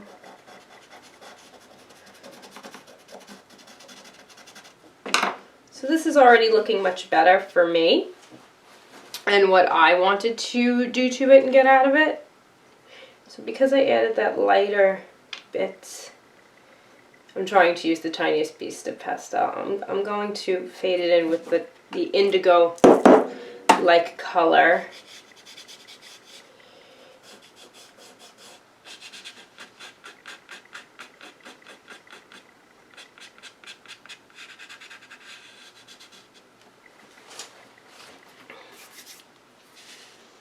Alright, so this one's much smaller.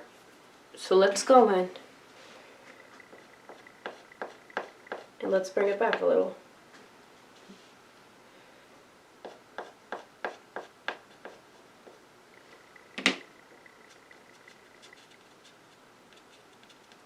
I'm just going to dab too.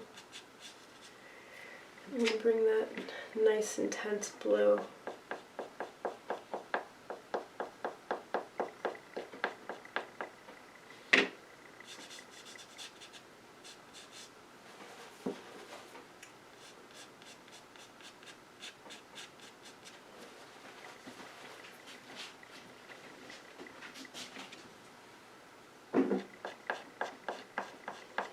So if you want something to look lighter, you add a dark to it.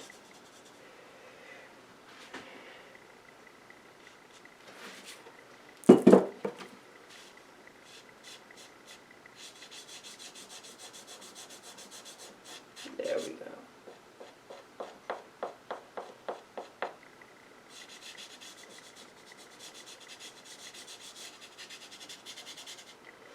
And I am going to touch it up with a white pencil. I just forgot to grab it.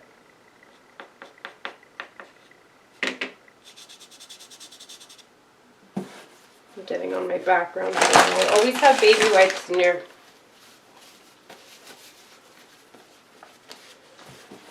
your studio so you can clean stuff up like this.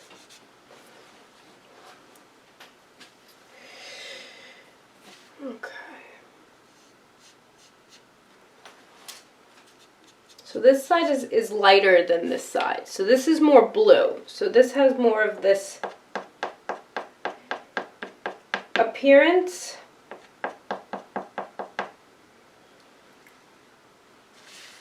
Which I'm liking better. So I'm going to do that on this side because just using the side of the pastel is working really well.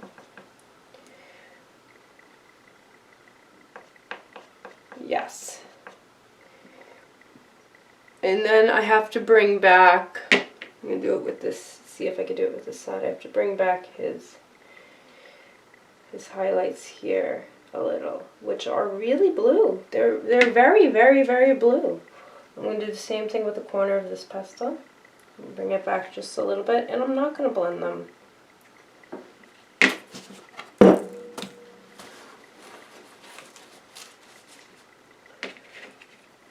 That's really blue here.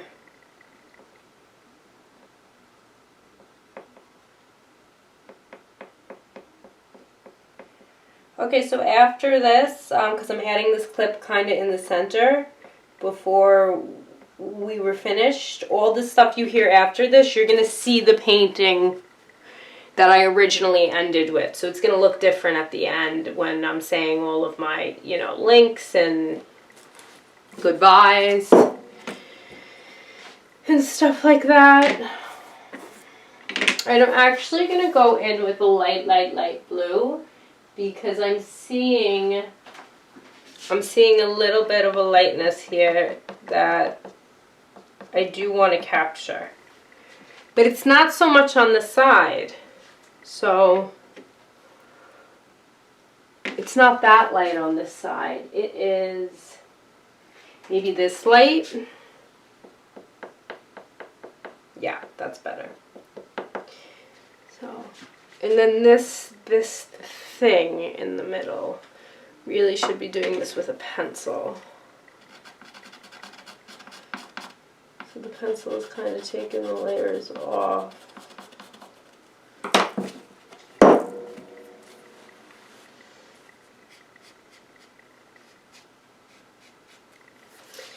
You know what, I am going to add this light into it.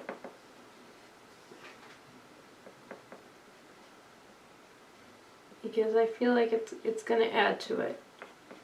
You know, at some point you have to let go of the reference photo and respond to the painting. And that's what I'm doing with this Y.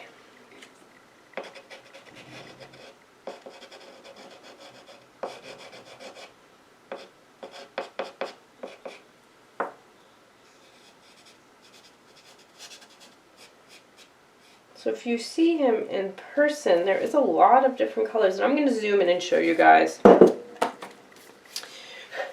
Okay, now, that is an intense blue. that I'm seeing there on his, like where that Y is, which I'll probably extend.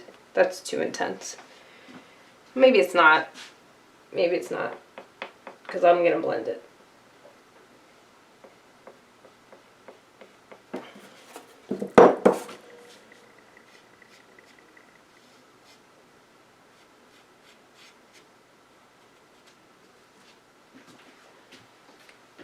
And you know what the wonderful part about this is I can bring this either with a pencil, I can bring this black in here and I can reshape my Y shape. I can reshape my Y shape.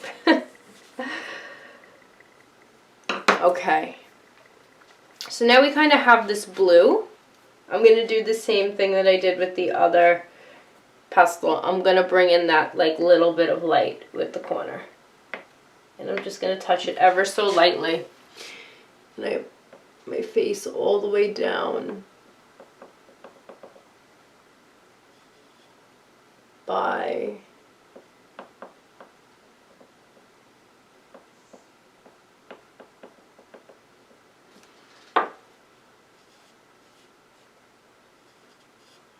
and it's getting a little messy, the blend.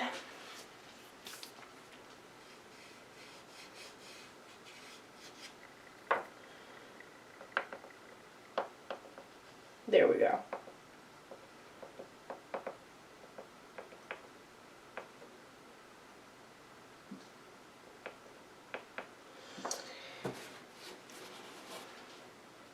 Where's my gray? Because I want to bring my gray a little bit more up.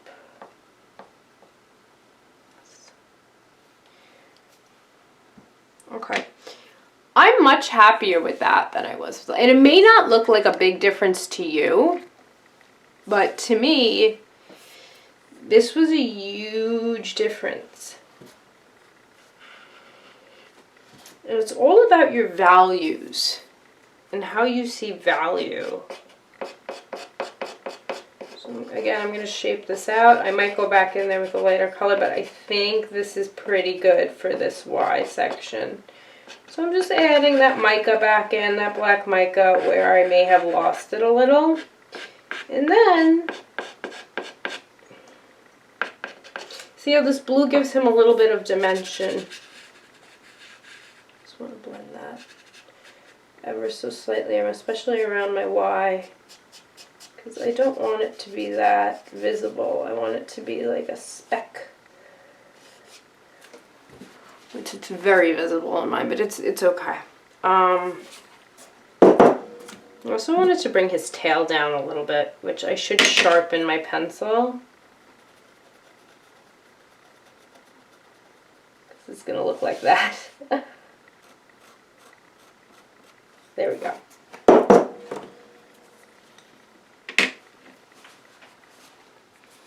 Okay, and then now for the white spots. They're white.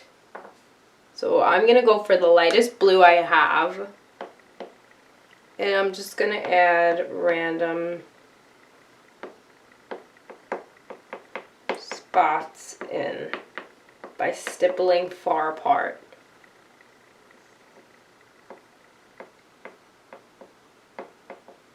And I'm not the best with random stippling. Like, it always looks like it's in a pattern. So I try my best to be random with it, but I rarely succeed. And then I'm going to just go over some of them, because I have enough pigment on my paper where I can cover some up. And that's it. I think that's all I wanted to change. So here's a little less intense. This side needs to be a little even less intense.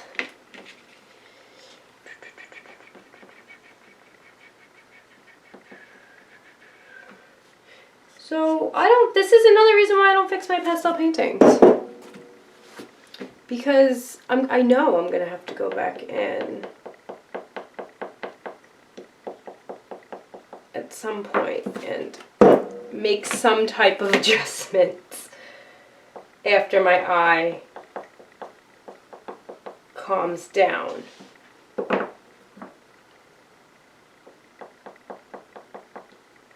I did get my final package from Dakota Pastels in between yesterday and today, so that's a little better for me. Alright. Okay, back to our video where I say ciao to you. And I don't fix my pastel paintings. What I do is I have a roll of glassine. I put a piece of glassine over them. I got a little white in.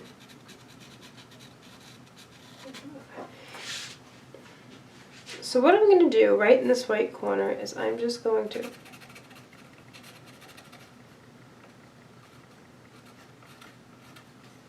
sign it.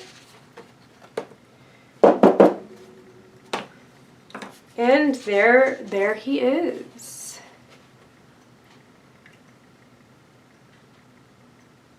A watercolor underpainting soft pastel tutorial of a manta ray. And you can see that this side is a little bit different than this side, but to me, like, that's okay. I'm not going to, I did this for fun. I wasn't, when I first, came into my studio and said, I'm going to paint, I said, why not just film it? It wasn't pre-planned. If it was pre-planned and I wanted to give you, not that this was a bad tutorial, but I wanted to give you something where we were working on technical skill, I would have pre-planned for it. But this was just, hey, I'm doing this, so I'm going to share it with you. And if you want to look at that reference photo, watch the tutorial, and maybe paint along with me with what you have, totally do it. I hope you do. And if you do, please leave a comment or email me with the photo of what you did. I haven't made a Facebook group yet, or I would say post it in the Facebook group. But I'm going to put all the links of everything I mentioned in this video in the description, the links to the video for the recipe for this pastel medium. I know I said that I was going to put other links, so when I rewatch this to edit it, I will make sure I don't forget anything. So just to briefly go over what we used Canson watercolor board. We did a watercolor underpainting in, I don't know, a professional grade watercolors. It doesn't matter what brand they were. And then we went over it with homemade pastel ground. We used Pitt pastel pencils by Faber Castel. We used Rembrandts. We used a Jackson's handmade soft pastel. We used Blue Earth pastels. And we used Prismacolor, Nupastels, and Mungyo Gallery artist pastels. And pan pastels. I might have said pan pastels twice. But there you go. There's your oh, and the Diane Townsend black mica. We used a lot of different products. So use what you have. Enjoy yourself. Be happy. Don't stress. Let art be something that enriches your life, not stresses you out. When you start to feel bogged down by what you think it's supposed to be, or, this side's not the same as this side, take a deep breath and just enjoy. So that's what I got for you today. I hope you enjoyed this tutorial. If you do, please like and subscribe and share with your friends. Leave me a comment below. Help me grow my channel, please. I'm really bad at that, and I feel like a salesperson saying that. Okay, anyway, I hope you guys have a good morning, afternoon, or evening whenever you watch this video. Enjoy. Bye for now.